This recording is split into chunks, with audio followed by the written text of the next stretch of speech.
कश्मीर सिंह जी हाँ। गुरुद्वारा माइतान हेड ग्रंथी।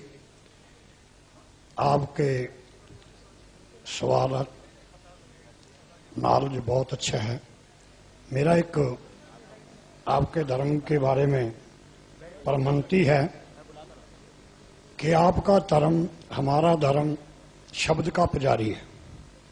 आप कुरान को, हम गुरु ग्रंथ साहब को शब्द को मानते हैं और आपके ही धर्म में कुछ एक मूर्ति पूजा का भी जो विधान है नहीं है, परंतु कुछ एक आदमी ये मूर्ति नहीं बनाई कि उसकी कब्र के रूप में जो है मजार के रूप में उसको मान्यता दे दी।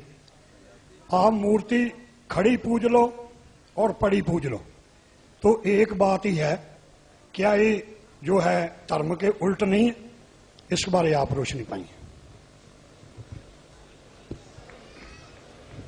भाई साहब ने अच्छा सवाल पूछा और मैं सवाल को दोहराएंगे। अगर सवाल को समझने में कुछ गलती होगी तो आप सीधा कर लेना।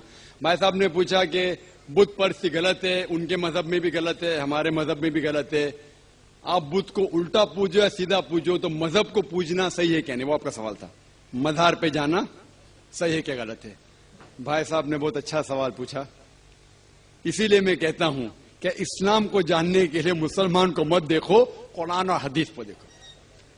कुरान में कहीं भी नहीं लिखा हुआ है कि मजार बनाओ। यहां तक कि अल्लाह के रसूल मोहम्मद सल्लल्लाहु अलैहि वसल्लम ने कहा कि कोई भी कब्र पक्की नहीं होना चाहिए, अगर पक्की है तो उसको जमीन से नष्ट करना चाहिए।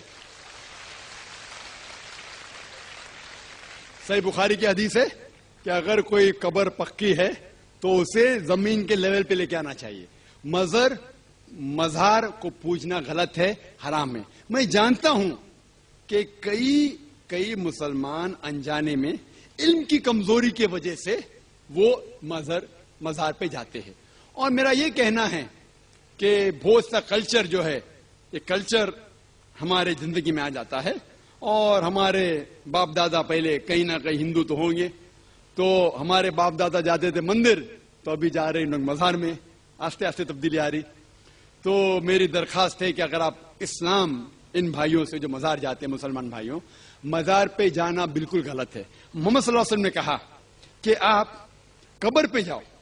अगर आप कब्र पे जाएंगे तो आपको ये एहसास होगा कि आप कभी ना कभी मरने वाले हैं, तो अल्लाह पे और यकीन करेंगे, आखिरत पे यकीन होगा।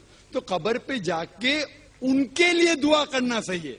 जो आदमी मर चुका है उनके लिए दुआ करो, उनको दुआ नहीं कर सकते। You can pray for them, not to them. मतलब उनके लिए दुआ कर सकते, उनको दुआ नहीं कर सकते। आप समझ रहे? वो बेचारा शख्स मर गया है, अच्छा शख्स था, उसके लिए दुआ कर सकते, अल्लाह उसे जन्नत फिरदौस दे, उन्हें नियामत दे, उन्हें माफ करे, वो तक ठीक है।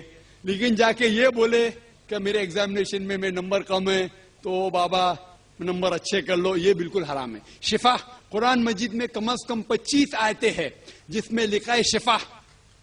शिफा मतलब सिफारिश, वसीला हराम है। 2 आयत में लिखा हुआ है सिर्फ उनको इजाजत है जो अल्लाह ताला आखिरत में उनको इजाजत देंगे, वो मोहम्मद सल्लल्लाहु अलैहि वसल्लम आखिरत में। आज की तारीख में हम मोहम्मद सल्लल्लाहु अलैहि वसल्लम से भी नहीं मांग सकते। बाकी लोग को तो छोड़ो, संत और बाकी बाबा लोग को छोड़ो, मोहम्मद सल्लल्लाहु अलैहि वसल्लम को भी मानना हमारे लिए हराम है। जो शख्स मर चुका है हम उन्हें इज्जत करते हैं, मोहम्मद सल्लल्लाहु अलैहि वसल्लम से मोहब्बत करते हैं, उनसे प्यार करते हैं, लेकिन उनकी पूजा नहीं करते, उनकी इबादत नहीं करते। इबादत सिर्फ अल्लाह की है।